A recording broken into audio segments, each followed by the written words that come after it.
প্ৰজ্ঞান ভাৰতী আঁচনিৰ ডক্টৰ পানিকান্ত কাকতিৰ মেধা বঁটা প্ৰদান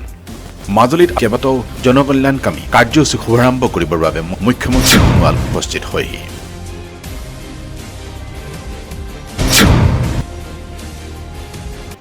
দুপৰীয়া 1:30 বজাত নামনি মাজুলীৰ অতি পিছপৰা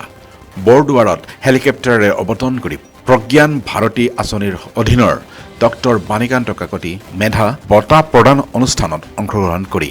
10 গৰাকী মেধা ছাত্ৰীৰ মাজত স্কুটি প্ৰদান কৰে এই অনুষ্ঠানতে চৰকাৰী আদৰ্শ মহাবিদ্যালয়ৰ আধাৰশিলাৰ লগতে 16খন চৰকাৰী আঁচনিৰ আধাৰশিলা উদ্বোধন কৰে মুখ্যমন্ত্ৰীয়ে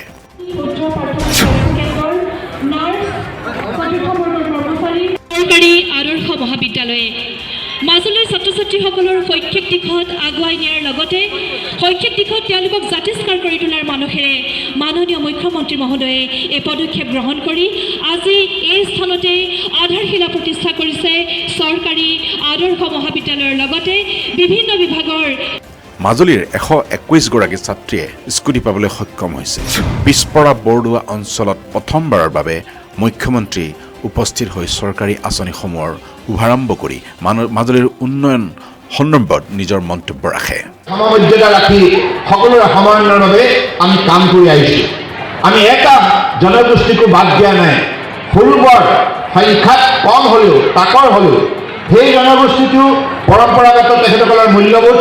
তেখেতসকলৰ লোকবিশ্বাস তেখেতসকলৰ বিভিন্ন পদ্ধতি তেখেতসকলৰ যিবিলাক প্ৰবাদ পুৰুষ সকলোকে ৰাজ্য চৰকাৰখনে আন্তৰিকতাৰে আঁকোৱালি লৈছে ৰাজ্যিক পৰ্যায়ত অনুষ্ঠান পাতি সেই প্ৰবাদ পুৰুষসকলৰ নামত আমি বিভিন্ন ধৰণে বঁটা প্ৰৱৰ্তন কৰিছোঁ লক্ষ্য হৈছে সমন্বয় লক্ষ্য হৈছে শান্তি লক্ষ্য হৈছে বন্ধুত্ব আৰু ভাতৃত্ববোধ কাৰণ মহাপুৰুষ শ্ৰীমন্ত শংকৰদেৱে তেখেতৰ বাৰম্বাৰ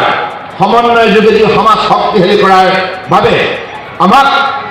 ইয়াৰ পাছত 3 বজাত কাকৰিকটা পাবনাত অসমৰ প্ৰথমটো প্লাষ্টিক বটলেৰে নিৰ্মিত অংগনবাড়ী কেন্দ্ৰৰ গৃহ উদ্বোধন কৰে দুপৰীয়া 4 বজাত দৰিয়াৰ মাজুলী মহাবিদ্যালয় খেলপথাৰত ব্ৰহ্মপুত্ৰ বৰ্ডৰ ব্ৰহ্মপুত্ৰ আমন্ত্ৰণ অভিযানৰ কাৰ্যসূচীত অংশগ্ৰহণ কৰে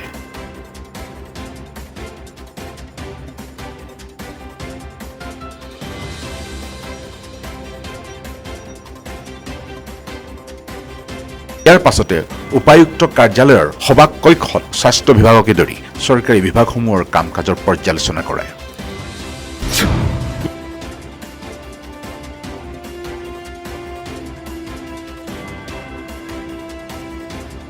মাজুলীৰ পৰা লোকতনৰ প্ৰতিবেদন মিচিং লুডাৰ